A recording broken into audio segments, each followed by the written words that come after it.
สบายดีสวัสดีพ่อแม่พี่น้องFC หรือว่าพ่อแม่พี่น้องทางภายในหรือว่าพ่อแม่พี่น้องทางต่างประเทศยินดีต้อนรับเข้าสู่ช่อง YouTube บ่าวกำไพกดโก้คือเก่ามื้อนี้พ่อแม่พี่น้องเอ้ยพบหน้าพ่อตากับบ่าวกำไพมื้อนี้ก็อยู่ที่ทุ่งไร่ทุ่งนาพี่น้องเอ้ยเนาะทุกพี่น้องเอ้ยผ่านบรรยากาศป่าไม้เขียวสะอุ่มชุ่มเย็นพี่น้องเอ้ยเนาะมื้อนี้เดินทางมาลงป่าลงทางพี่น้องเอ้ยบังเอิญมาพ่ออีกพ่อผู้สาวพี่น้องเนาะมื้อนี้มาพ่อผู้สาวกำลังหาหน่อไม้อยู่พี่น้องว่าจะเป็นสาวโสดหรือมีชูมีแฟนแล้วก็ยังบ่ฮู้พี่น้องเนาะก็สิได้เข้าไปถามสักก่อนพี่น้องโอเคพี่น้องมาฮอดแล้วก็บ่ต้องว่าหลายจะห่างพี่น้องโตไปล้มกันเลยพี่น้องคลิปนี้ก็ขอฝากไปถึงผู้บ่าวเฒ่าเด้อ อย่าสิหาวร้ายกับผู้สาวสำหน่อยหาวใส่เข้ากับบ่มักจะรอเขาเห็นจะไม่เงื่อนซื่อๆเพื่อจังหวะน้ำเจ้าค่ะเราบ่ไม่เงื่อนจังหวะมีชูมีแฟนแล้วบ่จักทางไปว่าจะมาถ่ายอันครอบครัวทุกอย่างกันแหล้วน้องไม้ยังน้องไม้นี่นะน้องไม้บงบ่นอนนี่ให้เงานี่มาพ่อผู้สาวหาหน่อไม้เท่าแม่นบ่ผู้สาวเนี่ยสบายดีไปทางใดเนาะโอ้มาหางัวแม่นบ่พ่อตาเห็นว่างัวกาดมาทางนี้มีแต่คุ้ยและมีแต่คุ้ยบ่พูดฟังคำไพ่แม่นป้อควรให้ปีละลัดเนาะหอนยำหายยำนาเลยหาน้องไม้ได้อยู่บ่มานอยู่บ่โอ้ยได้แต่กระตูดมันเด้ได้แต่กระตูดหน่อไม้ได้อยู่เด้ฮะเขาได้ไปต้มจำเจียวอยู่ได้ไม่บ่งวันนี้นะแม่นบงหวานน้องไม้บงหวานอันนี้ฟันงอนนะหน่อไม้บงหวานหาซับไปสิแล้วเขาได้กินตลอดเด้ตัวนี้น่ะหาแบบนี้ก็สบายเลยเนาะบ่มียุงได้ผู้สาวซื่อเนาะแม่นบ่ป่าเสียบถึงนะผู้สาวหัวตาผู้เฒ่าไม่ได้เห็นเลยค่ะบ่อันว่าป่าเสียบถึงอันพ่นปลอน่ะตัวไหนนี่บ่อันเสือกบอกเสียมเจ้าน่ะโอ้ยับไปอีกโอ้บ่ทับตาผู้เฒ่าจำเนาะไม่ได้เห็นเลยว่าเห็นขาดกูเล่นนี่จำเจียวกับกะปิโอ้ยอันบ่ต้องกันก็ได้เลยบอกกันไปล่างให้มันสะอาดแหละกินแล้วบ่ขมบ่ข้าวนี่เห็นเขาเจ้ากินอยู่กับบ่ขมเลยน้ำไม่เล่นมันหนึ่งนั่นแห้งหวานเลยนะคะขอยเห็นแต่อยู่ประเทศจีนแล้วเขาปอกได้กินเลยสบายดีล่ะสบายดีโน่ซื้อยังเจ้าน่ะซื้อรถน้องรถโดยปลารถบ่ตัวนี้น่ะนี่ดำให้ดำหน้าแล้วบ่น้องยังโดยเห็นให้ใส่หน้าอยู่บ่แม่นบ่นี่หน้าให้ใส่นี่นะกาหลายๆนี่หน้าเขาไม่เฒ่าโอ้ใส่สาหน้าเจ้าจ้ะนี่บ่อยู่นำกันกับเขาอีเมฆโอ้อันนี้บ่แม่นแต่เจ้ายังบ่ทันมียังบ่ได้มีนะเพิ่นยังบ่ทันปันให้ยังแล้วลูกผัวยังบ่ได้อ้างเพิ่นจะให้พ่อให้แม่ปันนะยังบ่ทันมีผัวยับอีกยังโสดบ่นี่ฮะแม่นโตพี่น้องเลยพอดีว่าสาวโสดเด้นี่ฮะพอดีว่าเป็นหมู่เนาะเป็นหมู่เดียวกันบ่กำไผเคยลึงเคยกันบ่ได้ลึงเคยแล้วเรียนนำกันจนจบเพราะว่าตั้งแต่โดนเนาะแต่ปี2000เท่าไหร่วะ2000จบก็บ่แม่น2017 2018พุ่นได้โดนเลยเนาะปีแล้วตั้งแต่โดนแล้วหรือว่ามื้อนี้ทางบ่าวทาก็เลยหรือว่าสัตว์มาหาทางน้องเพิ่นแบบพอดีว่ามีครอบครัวที่ทุกอย่างเนาะเพราะว่าทางเพิ่นนี่พาไปมานี่ก็เลยแวะมาเยี่ยมยามทางอยู่กันอยู่ซานเพิ่นมาถามมาครั้งแรกได้มานี่มาถามว่าตอนนี้มีครอบครัวหรือบ่หรือยังเพิ่นมาตอนนี้เพิ่นก็ยังโสดอยู่ได้นี่ยังโสดคือเก่าคนที่เรียนจบกันรุ่นเดียวกันน่ะเอาลูกเอาเมียไปแล้วลูก1ลูก2ไปแล้วบ่มีไผเอานี่น่ะเลือกบ่จักดอกคนงามปานนี้เนาะบ่ถาเนาะเขาต้องบ่ล้มได้ระวังอันเฒ่าข้างโคกเด้อน้องๆโดยเฒ่าขี้คานเด้อ17สิเข้า18แล้วโอ้เรียนอยู่บ่นี่น่ะเรียนอยู่ม.หยังม.4ม.4 สิเตรียมสิขึ้นมหาเลยเด้ โดยเดี๋ยวว่าสิเตรียมสิขึ้นมหาแล้ว อย่ามาทางนี้ให้น้องเพิ่นหาหน่อไม้นะ ไปโอ้พ่อแกงเนาะบ่จัก ยังเพื่อนขอคนหลายได้อันนี้ทำบ่ได้พ่อได้นี่นะ กินพูดอันยอดก็พอแล้ว โอ้ก็ได้เด้เพื่อนขอคนหลายกินหลายเด้อมีแต่ได้น้อยอันนี้ค่ะจ้ะ บ่หลายก่อเนาะมีเท่านี้บ่ก่อหน่อไม้นะ ยังอยู่สวนอยู่เฮือน อืม แต่ซ้ำนี่กับพ่อแกงเนาะ คันแกงพออยู่นี่ กะท่านแกงนั่นก็พอได้อยู่ได้ คือว่าพ่อแม่พี่น้องเลยหรือว่าถ้าคือว่าใครสนใจบ่ซั่นซะคือว่าทั้งเพิ่นนี่คุณแหละเรียนรุ่นเดียวกับเบาทารุ่นเดียวกันเอาลูกเอาเมียบ่แล้ว ยังเหลือแต่เพิ่นเฒ่าขึ้นคานอยู่ ผู้นี่นี่ แล้ว เป็นหลานบ่ จักไผแล้วสิเอาไม้ชูลงแต่คานนี่เนาะ ตะกี้เขาว่าพระแพทย์ได้นี่นะเนาะบอกกันไป แม่น ไปนำกันเขาว่าเอ้ยกับน้องเขาว่าแพทย์กัน เพราะว่าคือกันขนาด ลังคนนั่นไปนำกันเขาเจ้าก็ว่าลูกจะบอกเขาจะบอกนะ อ๋อ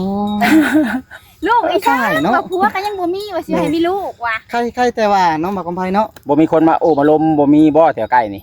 คือว่าผู้บ่าวคือว่าบึนๆอยู่ โอ้ยอันนี้กันบ่ได้ไปทางใดค่ะมาแล้วก็นอน โดย เพื่อนอยู่กับป่ากระดงจักสิออกไปทางใด คือว่าแล้วมีแต่ป้าพ่อแม่พี่น้องเลย แม่น เพื่อน เนาะมีแต่ทงไห้ทงนาเนาะ ในแบบเดียวกันได้กับเพื่อนบอทา อยู่กับธรรมชาตินะ เฮ็ดเกษตรเนาะ แม่ แบบนี้ก็ในเรื่องเพราะว่าเฮาอยู่นอกเลยก็คืออยู่ในบ้านนี่เลี้ยงเป็ดเลี้ยงไก่ก็เลี้ยงยากตามีบ่นี่นะ ป้าบ่มีแหละ ฮะ มีแต่น้องเขาล่ะได้บ่เป็น เจ้า ป้า ก็ฮู้ว่าบ่มี เอา น้ำแห้งบ่น้ำแห้งบ่โอ้ น้องบอกกันไปถ้าเก่านี้ น้ำแห้งแล้ว เนาะถ้ามีน้ำเนาะ อันนี้มีน้ำบ่มีป้าได้เนี่ย ยังบ่ได้ปล่อยป้า เออ น้ำมันบกเลยเนาะ น้ำมันบกมันแห้งแล้ว ปลานี่คือจริงใหญ่เพราะว่ามันเป็นอันนี้เนาะถ้า เขา คือว่า ได้อยู่ ย่ามมันปล่อยปลากับปกล้าลงพ่อแม่พี่น้องพวกนี่เป็นน้ำ เอาอันนี้ลงเลยโทรวางหลังนี่เอาปลาขึ้นแล้วแล้วยังบ่ได้ปล่อยบ่ได้หันถามบัดหาเงินได้ยังสิเอาปลาลงหั่นน่ะ อ๋อ อยาก มีแต่ ปล่ บ่ อย เงินซื้อปลาซะ โอ้ยเบิ่งไปนี่แหละ อืม โฮมเงินโฮมคำได้แล้ว โอ้ย สิว่าแน่ใด เด้อพ่อแม่พี่น้องเด้อเนาะถ้าคือผู้ใหญ่ผู้ใดใจดี อยากซื้อปลามาปล่อยให้เพิ่น มาปล่อยให้ผู้สาวโสดเนาะ โอ้ย ปล่อยแล้วแล้วก็มากินน้ำกันก็ได้บ่เป็นหยังดอก โอ้ยเรียกว่าจักปีแล้ว ข่อยนี่ แม่น 24 24ปีแล้วบอก บ่ถา28เลย เขา28บ่ ว้าว24เขา25แล้วอันนี้หั่น 25ปี 24เขา25แล้ว เพราะว่าเรียนรุ่นเดียวกันเนาะ แม่น เพราะว่า เรียนเดียว แต่ว่าหมู่คู่คือในลูกได้ผัวไปแล้ว คือยังจะเพิ่นนี่นะ เรากำลังหาอยู่ กำลังหาอยู่ ยังบ่ทันได้ พ่อ เพิ่นเฮียนอยู่แล้วบอกกับไผเพิ่นนี่ไปเฮียนต่อจบปีใด ปีนี้เดือน11นี่ โดย ที่หยังเข้ามานี่ก็จบ บัดนี้แหละมีแผนไปเฮ็ดเวียกอยู่ไสบัด ก็จังว่าก็ยังบ่ฮู้คือกันนี่ก็ได้ อืมไปมาอยู่โฮมพี่กันว่าแดดส่องเจ้าสิดำ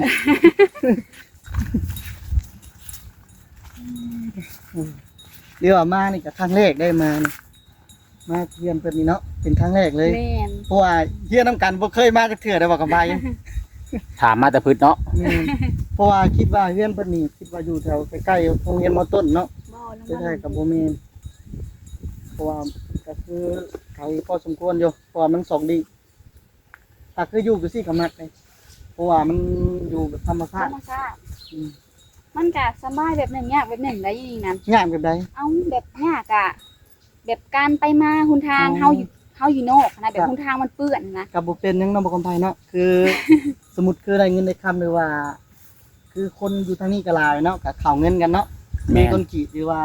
เอาที่ดินหยังมาทม ก็ ซอยกัน แม่นท่านแบบนั้นก็สบายอยู่แบบเฮาหาแบบที่ดินแตกยังไปโหยแถวทางก็สบายไปอีกแบบ อืม แต่ว่าตอนนี้ก็ยังคือเก่าหั่นแหละกระพังเบิ่งก่อนนั่นเถื่อแบบ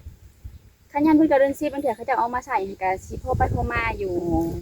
ถ้าคือไปหาเฮ็ดทางฮอนนี่แถวไหนนี่นะ ฮะ ไปหาเฮ็ด และเข้าป่าผู้นแหละ อ๋อมีป่าบ่ต้องพูดนี่เหรอ มีป่า ป่า ไปโด กว้างอยู่ น บ่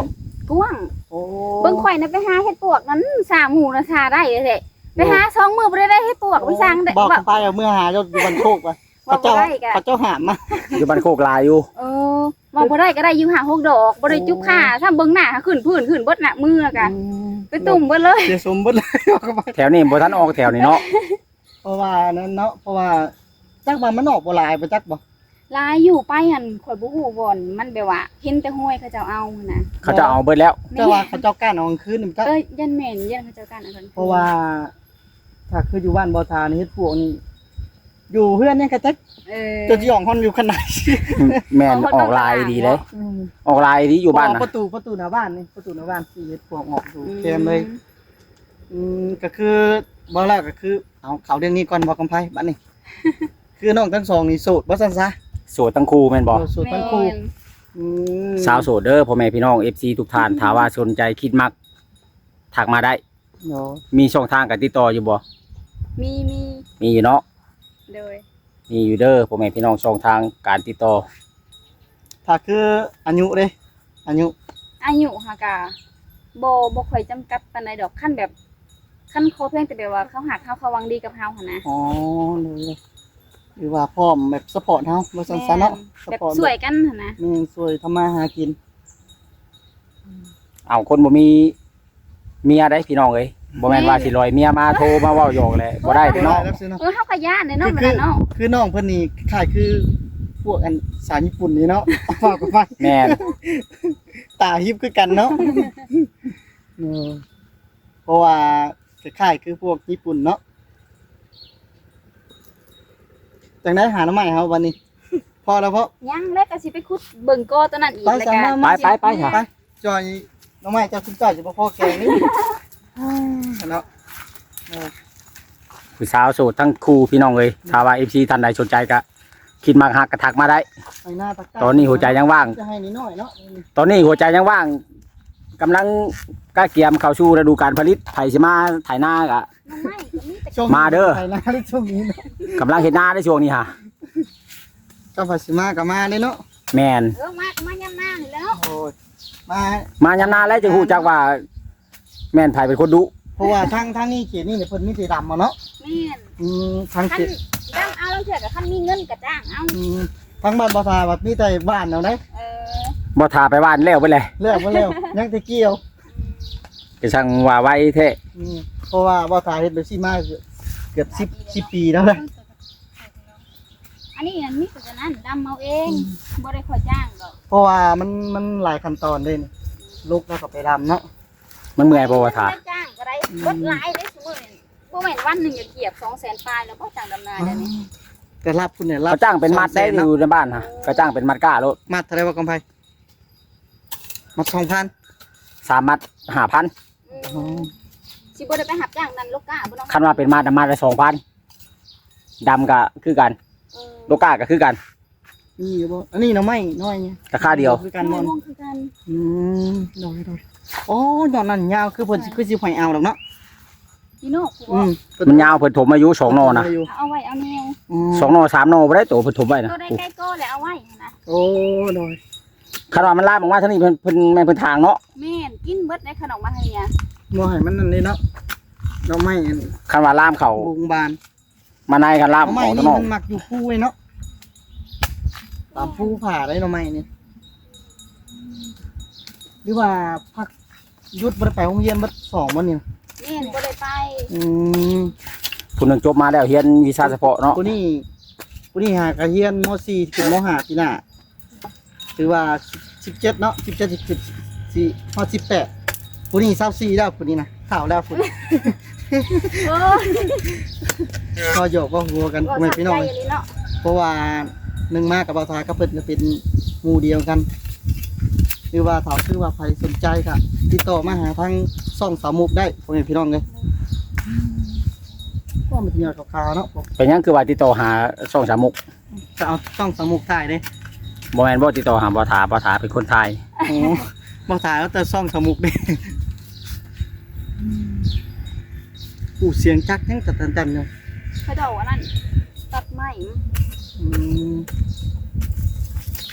คือบัดนี้เพิ่นพักโรงเรียนยามใดซะบัดนี้ ไป พักโรงเรียนน่ะ อ๋ออันผักหามแต่ว่ายังบ่ได้ผักแต่ว่าเตรียมเฮ็ดบทที่4บทที่5 อื นะ ม รายการมาพักผ่อนช่วงวันเสาร์วันอาทิตย์แล้วก็มาวันจันทร์แล้วก็เมื่อต่ออีก แต่ว่าจบรุ่นเดียวกันกับน้องเลยบ่ จังหว่าข่อยก็บ่ฮู้เด้ อันนั้นก็ปีที่4เด้ ปี4จบปีนี้บ่ จบปีนี้ ยันปีเดียวกันจ้ะ แต่ว่าบ่ฮู้ว่าจบเดือนไหน ข่อยน่ะจบประมาณเดือน10หรือเดือน11 แล้วก็เขาจะจบอันพร้อมกันไปเลยบ่ แม่น น่าจะจบรุ่นเดียวกัน เพ นี่ ราะว่าเรา เนาะ เรียน4ปีเด้ อืมเพื่อสิหรือว่าเพิ่นนี่เก่งเด้พ่อแม่พี่น้องเอ้ยหรือว่าหาเงินส่งตัวเองเรียนพร้อมเนาะ แม่น หรือว่า เพราะได้อาศัยขายใบไม้วันศุกร์เลยก็ ขายเครื่อง เอา ขาย ใบ ขอ ไม้ ง มา หรือว่าเก่งพ่อแม่พี่น้องถ้าคือว่าไผได้เพิ่นนี่หรือว่ามีบุญเด้นี่ หรือว่า มีบุญหลายบ่ แม่หรือว่ารู้จักทำมาหากินถ้าคือผู้หญิงผู้คนนี่คือบ่ทาบอกเลย คือว่ามีแต่กินกับดินอย่างเดียว ถ้า คือ เฮาบ่เอามาเขาก็บ่มีเงินเด้ แม่นอันนี้คือเพิ่นนี่หรือว่ารู้จักทำมาหากิน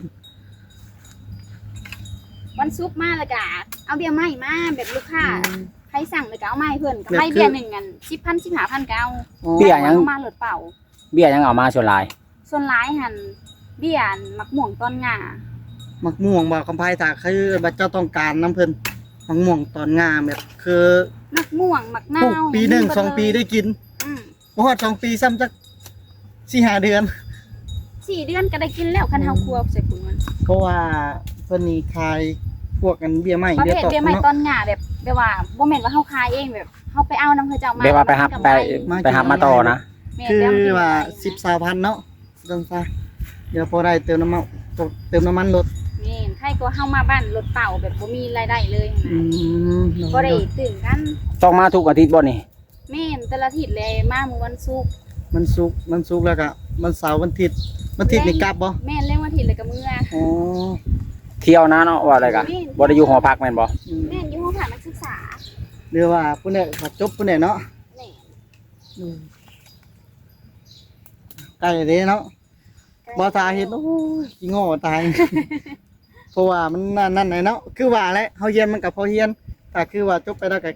ขี้ข้านนะ เบิ่งไปนี่แหละตามสภาพตัวจริงคือเป็นอะไร ก็คือจบมาแล้วนี่เรียนเกี่ยวกับพวกหยังนี่น่ะเจ้านี่ อันคือเฮียนนี่มันก็อยู่ได้นะเอกชนส่วนหลายนะที่เอกชน เอกชนแบบ คือ แบบลังเถื่อกับผู้ที่แบบว่าเก่งแน่ก็แบบไปนำจุหมอนแบบ เป็นล่ามเป็นแปลภาษาบ่ โอ้ นะ โดย เป็นไกด์ให้พระเจ้าอย่างนั้นนะ คือเบากับไผคือเพิ่นนี่เก่งภาษาได้นี่ เออ คือตอนรุ่นบ่ทาเฮ็ดนี่ สุดยอดบ่ เก่งนี่แม่น เก่งภา บ่ ษา ทาบ่ทาก็เก่งคือกัน เก่งกาย เก่งกาย ก็บ่เก่งก็พอได้อยู่หั้นนะ โอ้ย เราก็บ่ได้เก่งนะ ก็คือพอได้ ถ้าว่าคุยกับหนุ่มเมืองนอกนี่ คือว่าสำบายได้นะ ถือว่าสบายเด้เนาะ พวกที่ว่า พอได้อยู่ เว้าภาษาใส่กันเลย เลยพอได้อยู่ ใครเพิ่นเว้าบ่จักคำให้เพิ่นเว้าลองมึงบ่ แล้วแต่ว่าทาแล้ว ให้เว้าลองมึงอยู่สมมุติกับคือมาหาน้ำใหม่นี่เว้าว่าไหนๆนี่ โอ้ยตายเลยเราบ่ฮู้ได้บ่นี้ สมมุติคือเจ้าทักทายสมัยดีเพิ่นเด้ลองมึงอยู่ สบายดีไผ ทักทายสมัยดีแบบผู้ใหญ่เพิ่น ทักทายสบายดีพ่อแม่พี่น้อง ต่างประ FC เทศ ทุกคนนั่นแหละที่ว่ากำลังเบิ่งเจ้าอยู่ตอนนี้ฮะ อืม เออแบบนะ ถ้าว่าเป็นภาษานี่นะเว้าไปได้ เลยhello everyone เก่งเนี่ยเพิ่นสาย บ่ได้นะ หรือว่าพอแบบว่า แม่นแบบว่า คือฝรั่งยังทางก็พอได้ แบบ ตอบเนาะ แบบว่าเฮาก็เฮียนก็พอได้อยู่แต่ว่าบ่ได้ถึงขั้นแบบ the best หั้นนะที่แบบว่าเก่งแบบคือจังหวัดเป็นไกด์บ่หรือว่าจังหวัดเป็นแบบแปลภาษาลาวมีหยังหั้นนะ เห็นมาแล้วก็คือจังซี่นะบอกคำไผถ้าคือว่าคือผู้ใดแบบ คือมักฮักคือแบบคือทางอังกฤษเนาะคือมักพวกนี้เจ้าก็คือเฮียนสายนี่โดยเฉพาะเลยนะมันสิเป็นสายอยู่ โด นะ ยส่วนตัวก็ถ้าถามว่าเก่งบ่แบบได้บ่ก็บ่ได้ปานใดก็ธรรมดา แต่พอ แต่ก็ พอไปได้เนาะ แม่นพอเว้าได้พอไปได้แต่ถามว่าคือแบบว่าสิเก่งแท้บ่ก็บ่หั้นนะ อืม แล้วก็พอได้เพราะว่าเฮาแบบเฮียนแบบสายทั่วๆไปเฮาบ่ได้เฮียนรักเลยนะ โดยเพราะว่าเฮาเฮียนมาแล้วก็คือว่าเฮียนทุกแบบนะ แม่นมันเฮียนรวมเลย เฮียนรวมกัน ถ้าคือว่าเฮาเฮียนแบบ คือวิชาเดียวเนาะสมมุติกำคือเนาะ แม่น มันก็สิเก่งนะ เพราะว่าเฮาเฮียนโดยรวมไปเลยแบบบ่ได้เจาะจงแบบคือจุหมวดแบบนานาชาติอิหยังแบบเขาเจ้าจะใส่ภา ภาษาอังกฤษล้วนเลยบ่มีภาษาลาวอยู่เลย คืออันว่าสมมุติคือเจ้าจบมาเลยสิเฮ็ดเกี่ยวกับพวกหยังอันนี้น่ะ คือสมมุติว่าจบมากอะไปยืนนำเอกชนกะลังเถื่อเขาเจ้าก็ให้อยู่นำแบบของการบ่แบบเฮ็ดเกี่ยวกับเอกสารบ่ที่แบบเป็นไทยแบบภาษาหยังหันนะก็แล้วแต่บางบ่อนที่ว่าเพิ่นจะเอา โดย อิงตามบ่อนที่ว่าเฮาต้องการอยากไปสมัครหันนะ อิงตามเนาะอิงตามมันน่ะเนาะ แม่น แต่ก็เฮียนเพราะว่าทุกมื้อนี้ที่ว่า เขาต้องการคนเฮียนเดี๋ยวนี้เนาะ แม่นแต่ก็เรียนก็ดีซุมื้อหนึงก็ แม่น คือแบบค้าขายไปก็ค้าไปอีกแบบได้ซุมื้อนี้นะ ก็พอได้แบบสมมุติคือไปหันไปนี่ คือว่าถ้าคือเจ้าไปไทยแฮงแล้วว่าของไผคือไทยนี่คือเพิ่นใช้อาวุธการเฮียนหรือว่าสู้กัน หรือว่าคือทำมาหากินเลย คือหลักๆสำคัญเลย หลักๆมันคือแบบจังหวัดได้มีความรู้นะแห่งคักได้อยู่ไทยนะ มี เงินเดือนนะ เงินเดือนนี่สูงไหน เพราะว่าเขาอยู่ออฟฟิศเด้ นี่ กูมือนี้ใส่หัวกันฆ่าเนาะ นี่ แม่นแต่อันนี้ก็มักค้าขายเด้ มาค้าขายหรือว่าเป็นแม่ค้าออนไลน์เนาะ แม่นเพราะว่าค้าขายเฮาได้เงินคู่มือ แม่นเห็นว่าพวกที่ค้าขายออนไลน์พวกนั้นเนาะเอ้ายังบาดนี่ฮะ ก็จะโทรมาเพื่อน หันเป็นแม่ค้าออนไลน์ได้เขาเจ้าโทรมาเอาเครื่องพร้อม เขาจะโทรมาเอาเบี้ยไม้ โอ้ไม่ก็จะได้เป็นกระต่าย แม่น เนาะ เอาเบี้ยไม้มาส่งเขาเจ้า ไปพอ ไปซะเขาเจ้าถ้าเอาเบี้ยไม้อยู่หั่นเขาเจ้าสิเมื่อปลูกได้ฝนตกเลยน่ะ แม่นเพราะว่าช่วงนี้เนี่ยมันจะขายดีได้เบี้ยไม้นั่นมัน เพ เป็น ราะว่าย าม มันเป็น ฝ ยามฝนเนาะเพราะว่าช่วงนี้มันเป็นช่วงฤดูปลูก เพราะว่าปลูกเบี้ยไม้ปลูกอิหยังทุกอย่าง แม่นคันปลูกยามนี้แล้วมันติดไว้